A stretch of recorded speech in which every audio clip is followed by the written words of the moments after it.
Bonjour à toutes et à tous et bienvenue sur Grand Lille TV pour une nouvelle édition matinale. L'information, l'actualité près de chez vous en ce lundi 14 mai. On démarre bien sûr par vos prévisions météo avec dans l'ensemble une journée partagée entre nuages et éclaircies.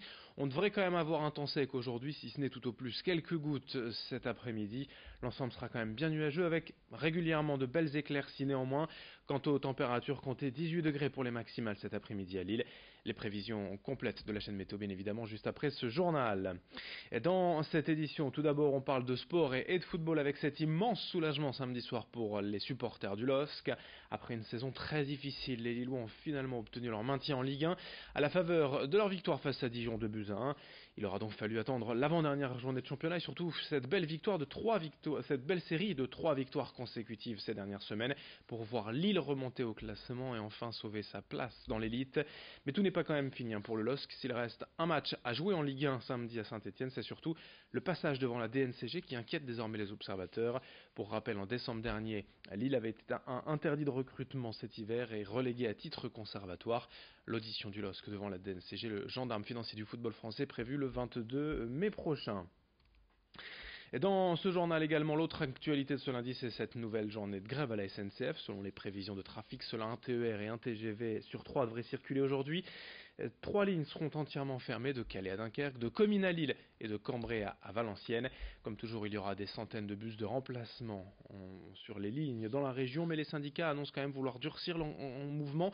Et toutes les infos sur le site ter.sncf.com et l'appli SNCF. Dans ce journal, la première image consacrée au comices agricole de Stanford, c'était ce week-end la 127e édition de ce rassemblement agricole. 40 fermes à l'honneur, 3000 hectares qui en consacrent 2000 à l'activité agricole.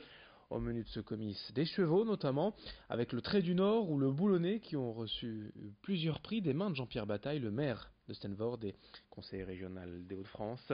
Au programme également de l'outillage, des barbecues et une fanfare qui ont égayé les rues de la ville durant tout le week-end. Bref, une belle fête populaire pour mettre à l'honneur le terroir local et l'agriculture régionale.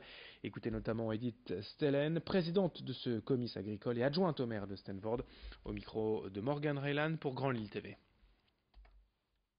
Donc notre comice à Stanford est très important.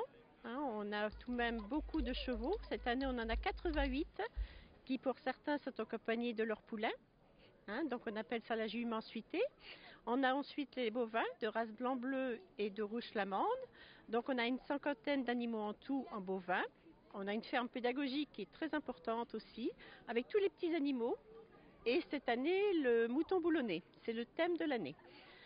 Tous les animaux sont présents, les canards, les oies, les lapins, tout est là et pour tout public, et on a une animation aussi bien pour les grands que pour les petits. Le comité a une vingtaine de membres, mais autour il y a encore 20 à 30 personnes qui sont bénévoles le jour même, les jours J, pour mettre en place. Dès ce matin à 5 heures, tout le monde était déjà sur le terrain. On a un grand public qui vient aussi bien de la ville que rural. L'année prochaine, la thématique, elle n'est pas encore définie exactement, mais c'est le 19 mai l'année prochaine. La date est fixée et on y travaille déjà dessus. Et nous y serons bien sûr pour la 128e édition de ce comice agricole de Stanford, une fête populaire toujours très importante en Flandre. Et dans ce journal également, en bref, un peu de politique, le député de la première circonscription du Nord et élu de la France Insoumise, Adrien Quatennens, a reconnu hier dans l'émission Dimanche en politique sur France 3 que son parti lorgnait bel et bien sur la mairie de Lille. Pour rappel, le leader Jean-Luc Mélenchon a réalisé ici plus de 30% à Lille au premier tour de la présidentielle 2017. Hier midi à Seclin, un important incendie s'est déclenché dans un entrepôt rue de la Sucrerie. Une épaisse fumée noire était visible alors à des kilomètres à la ronde. Une soixantaine de pompiers étaient sur place et sont parvenus à éteindre les flammes vers 17h.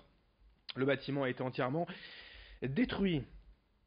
Dans ce journal également, le grand angle de la rédaction, à l'occasion de la semaine de la chiropraxie jusqu'au 19 mai. La pratique est de mieux en mieux acceptée par le monde médical après plusieurs années de doutes et de critiques. Cette semaine, les chiropracteurs offrent aux patients un bilan vertébral. Reportage chez un spécialiste signé Xavier Silly. C'est parti pour la semaine de la chiropraxie. Jusqu'au 19 mai, ces spécialistes dans le traitement des troubles neuromusculo-squelettiques vous attendent pour des premiers diagnostics gratuits. Une première étape qui vise à détecter les anomalies avant qu'il ne soit trop tard et à les traiter par la suite. Le but du chiropracteur est par un des petits systèmes de correction précises, comme des manipulations, des stimulations ou de la mobilisation au niveau du corps en général, car c'est une prise en charge qui est globale, donc sur l'ensemble des membres du corps et de la colonne vertébrale. On va venir traiter justement le patient pour lui apporter un mieux dans la vie de tous les jours en termes de mobilité et de ressenti. Une prise en charge des pathologies qui se veut non médicamenteuse. Il s'agira donc durant ce rendez-vous de cerner les zones à manipuler et à rééquilibrer pour aider les patients à retrouver le bien-être. On va venir questionner le patient donc sur ses antécédents pour justement voir ses déséquilibres, voir ce qui ne va pas chez lui en termes de posture, en termes vertébral, au niveau des membres, pour établir un diagnostic. Et ensuite, on va aussi lui donner des conseils dans la vie de tous les jours en matière de posture, en matière d'hygiène de vie, d'alimentation, pour que justement il y ait un mieux dans sa vie de tous les jours, et dans un deuxième temps, on lui proposera un deuxième rendez-vous pour approfondir les choses et prendre en charge si éventuellement il y a des choses à corriger au niveau de son corps. Côté pratique, la chiropraxie est une thérapie non remboursée par la sécurité sociale. Elle répondrait pourtant à un besoin de plus en plus fort de la population.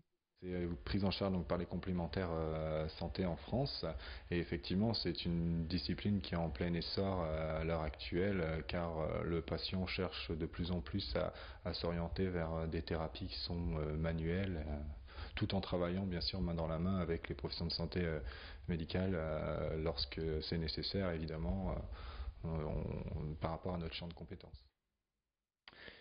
On termine ce journal comme on l'a commencé, avec un peu de sport, du cyclisme. Les 4 jours de Dunkerque se sont terminés hier. Le Belge Dimitri Claes remporte la course devant André Greipel, l'Allemand, et le Néerlandais Oscar Riesbeck. Et puis en basket, en Pro B, Lille a battu Nancy 72-65 vendredi à domicile. Le LMBC, désormais 5e à une journée de la fin, devrait normalement assurer la 5e place qualificative, bien sûr, pour les playoffs. On en reparlera. Allez, dans un instant, vos prévisions météo sur Grand Lille TV. Très belle journée à toutes et à tous.